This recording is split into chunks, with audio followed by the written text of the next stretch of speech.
की शादी। ये कहानी शुरू से नहीं बल्कि आखिरी से शुरू हुई है। कैसे? खुद ही देखिए। माँ, क्यों नहीं करवा रहे आप लोग राहुल से मेरी शादी? प्रॉब्लम कहाँ है? माना कमा नहीं रहा है लेकिन उसके पापा सरकारी ऑफिसर हैं। अपना मकान है और मैं पूरे 19 साल की हो गई हूँ, और वो भी ये। अरे बेटा, बात 19 साल की नहीं, कमाने की है। चल बता, कितना कमा लेता है ये राहुल? वाह माँ, कमाई तो ऐसे पूछ रही हो जैसे तुमको शादी करनी हो। हाँ हाँ, मुझे ही करनी है शादी, अब पता। तभी वहां रिया के पिताजी आ जाते हैं। अरे वाह, क्या बात है। करो करो रिया की माँ, शादी करो। विदाई के बाद मैं और रिया धूम मचाएंगे, है ना बेटा? लो, एक कम थी, दूसरे भी आ गए। अरे ये तुम्हारी बेटी शादी करने की जिद कर रही है उस मल्होत्रा के बेटे से। अरे तो क्या कमी है, खानदान भी अच्छा है। बस राहुल कमाना शुरू कर दे, हम शादी भी कर देंगे। ये तो अच्छा ही है ना, लड़का ढूंढने की झंझट से छुटकारा मिल गया। अरे वही तो मैं भी बोल रही हूँ, लड़का कमाई शुरू कर दे तो शादी भी करवा देंगे। रिया अब पूरी गुस्से में थी। वाह माँ, वाह पापा, खुद की शादी तो 18 साल में कर ली थी और मुझे रोक रहे हैं, क्यों? अब रिया की माँ पिता दोनों ही शांत हो जाते हैं। दोनों को कुछ समझ में ही नहीं आता कि वो क्या कहे।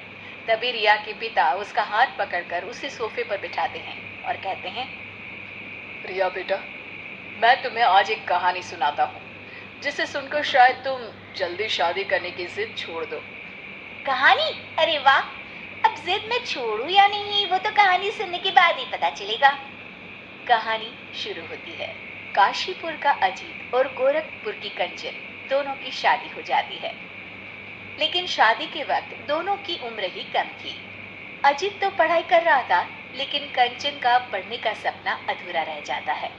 ये क्या, सारा दिन पढ़ते रहते हो? मुझे मेला घूमने जाना है। हाँ चलो, शाम को चलते हैं ना मेला देखने। लेकिन देखो, कुछ जिद मत करना, मेरे पास पैसा नहीं है। क्या? मेला देखने जाओ और कुछ लो भी ना? ना, मैं तो बहुत सारा सामान खरीदूंगी। अजीत उठकर वहां से चला जाता है और माँ के पास जाता है।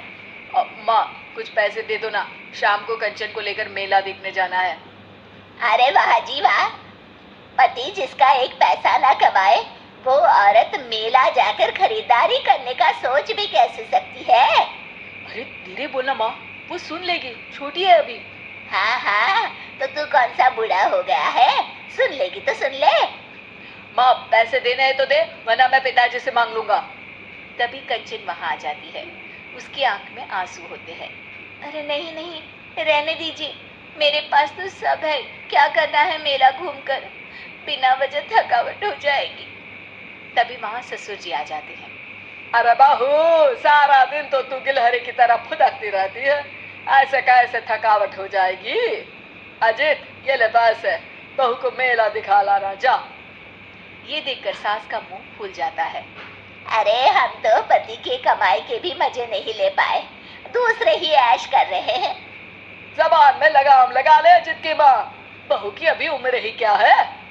अरे तो इसके माँ पिता को तो पता होना चाहिए ना कि दामाद कुछ कमाता नहीं, कम से कम महीने का भत्ता तो भेजे बेटी को। अजीत और कंचन मेला देखने चले तो जाते हैं, लेकिन कंचन के मन में सास की बात गूंज रही होती है। अरे कंचन, वो चूड़ियाँ खरीद लो ना, अच्छी लगेगी तुम पर। अरे नहीं, मेरे पास तो वैसे भी बहुत है, रहने दे आप। अजित ने काफी कोशिश की कि कंचन कुछ खा ले या खरीद ले, लेकिन कंचन खाली हाथ घर आ जाती है। ये लो माँ, तुम्हारे सारे पैसे। कंचन ने कुछ नहीं लिया। अरे ना ले, एक तो फ्री के पैसे दो, ऊपर से नखरे देखो। अरे वाह जी वाह, इतना नखरा तो मैंने अपने पति की कमाई का नहीं दिखाया जितना ये लड़की नखट्टू पति का दिखा रही है। अजीत को इस बात पर गुस्सा आ जाता है और वो कंचन के साथ कमरे में चला जाता है। मुझे इतनी जल्दी शादी ही नहीं करनी चाहिए थी कंचन। हाँ, आप ठीक कह रहे हैं, शादी में प्यार के साथ सम्मान भी होना जरूरी है। पति की कमाई के बिना ससुराल में पत्नी की कोई इज्जत नहीं रह जाती। एक दिन, भगवान! अरे क्या हुआ कंचन? मेरे पेट में बहुत दर्द हो रहा है। चलो चलो, डॉक्टर डॉक्टर के पास चलते हैं। दोनों डॉक्टर के पास जा ही रहे होते हैं कि सामने अजीत की माँ आ जाती। अरे वाह जी वाह, पेट में दर्द है तो सीधे डॉक्टर के यहाँ। अरे कमाता क्या है तेरा पति जो डॉक्टर की दवाई लेने जा रही है? अजवाइन में काला नमक मिला के खा ले गरम पानी के साथ, सुबह तक ठीक हो जाएगा। अरे नहीं नहीं माँ, कंचन को सच में बहुत दर्द हो रहा है, वरना वो तो दर्द सहने में माहिर है। अरे बेटा, सहने में तो माहिर होना ही पड़ेगा। पति जो कमाता नहीं, किसके सर पर नाच कर अपनी डिमांड पूरी करवाएगी। अब कंचन कमरे में लेट जाती है और सो जाती है। अगली सुबह कंचन उठती नहीं है तो अजीत डर जाता है। पिताजी जल्दी आइए, देखे ना कंचन को क्या हो गया, ये उठ ही नहीं रही। माँ क्या हो गया, मेरी कंचन कहीं मर तो नहीं गई?